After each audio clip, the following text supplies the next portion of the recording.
Muhammadiyah Tasikmalaya. Boleh tahu Ibu dengan Ibu siapa? Ibu Andin. Ibu Andin. Baik Ibu, maksud dan tujuan saya kesini yaitu akan melakukan pendidikan kesehatan mengenai TB paru. Nah, bagaimana? Apakah Ibu bersedia? Untuk waktunya Bu kurang lebih 15-20 menit. Ini untuk refleksnya. Nah, sebelumnya, apakah Ibu mengetahui mengenai TB paru? Tidak.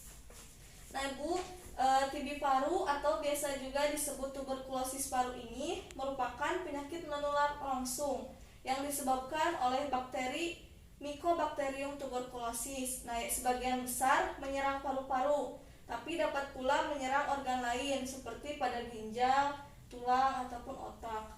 Nah, bagaimana sih cara penularan dari TB paru ini? Cara penularannya melalui penderita TB positif, di mana pada waktu batuk ataupun bersin, penderita menyebarkan kuman ke udara dalam bentuk droplet atau percikan dahak, dan droplet tersebut dapat menginfeksi orang lain apabila terhirup melalui saluran pernapasan. Nah, untuk tanda dan gejala TB paru sendiri ini sebagian besar dibagi menjadi dua. Yang ada respiratorik dan sistemik. Nah, untuk respiratorik ini mulai dari tidak adanya gejala sampai adanya gejala, ya Bu. Misalnya batuk. Nah, batuk ini awalnya itu bersifat batuk kering ataupun batuk non produktif. Nah, lama-kelamaan bisa menjadi batuk produktif atau batuk yang mengeluarkan dahak. Nah, selanjutnya bisa juga ada batuk darah. Nah, batuk darah ini diakibatkan oleh adanya pembuluh darah yang pecah, yang mengeluarkan dahak bervariasi. Contohnya misalkan ada garis atau bercak-bercak darah, atau bisa dalam bentuk gumpalan darah. Nah, selanjutnya ada sesak napas dan nyeri dada. Nah, untuk yang kedua, gejala sistemik, yaitu gejala yang timbul bisa beberapa minggu bahkan sampai beberapa bulan. Ada seperti misalnya demam. Nah, demam ini dirasakan seperti demam influenza biasa ya Bu. Misalkan bisa mencapai 40-41 derajat. Nah, selanjutnya ada gejala lain seperti timbulnya keringat malam, lalu anoreksia, lalu ada penurunan berat badan. Nah, gejala ini biasanya timbul berangsur-angsur selama berminggu-minggu, bahkan selama berbulan-bulan. Bagaimana Bu?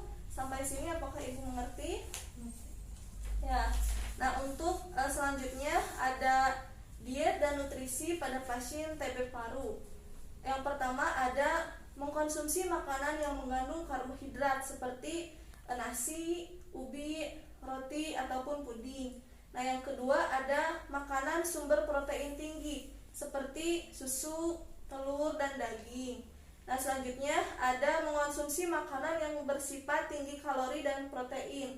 Namun dianjurkan protein hewani yang lebih diutamakan, seperti misalnya daging ayam dan daging sapi.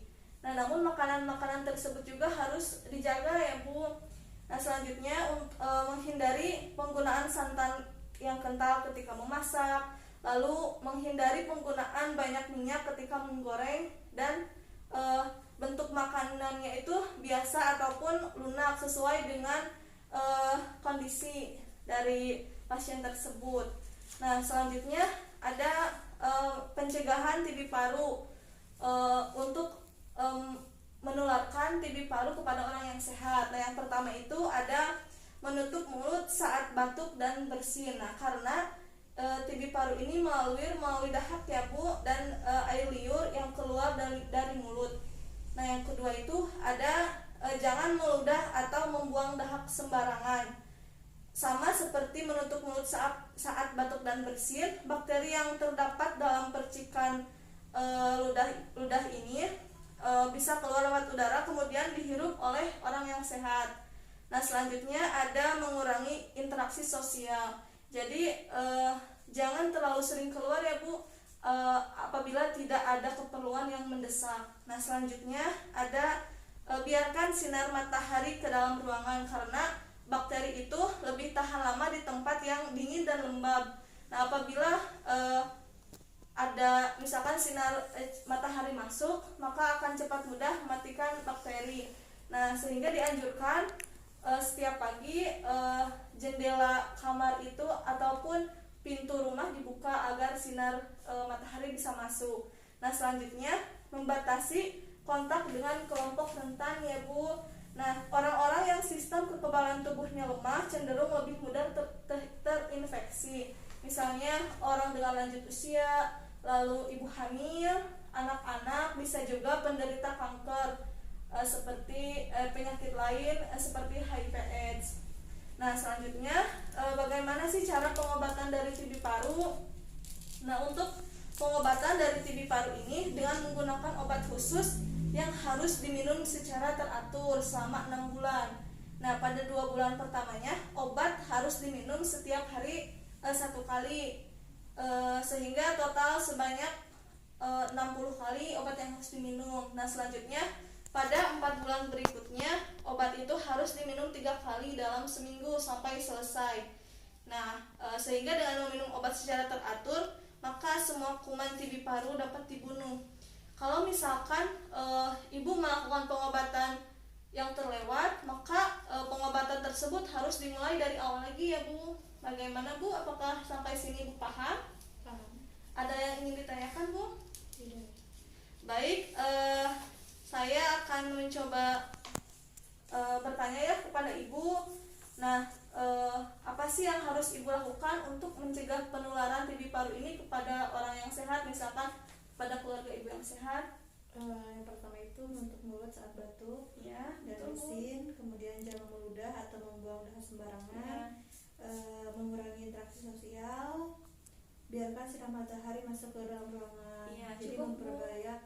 memperbanyak ventilasi pada rumah. Ya, cukup. Nah, Ibu, untuk pendidikan kesehatannya cukup sampai di sini ya Bu. Mohon maaf apabila terdapat banyak kekurangan. Terima kasih juga atas kerjasamanya. Assalamualaikum warahmatullahi wabarakatuh. Waalaikumsalam.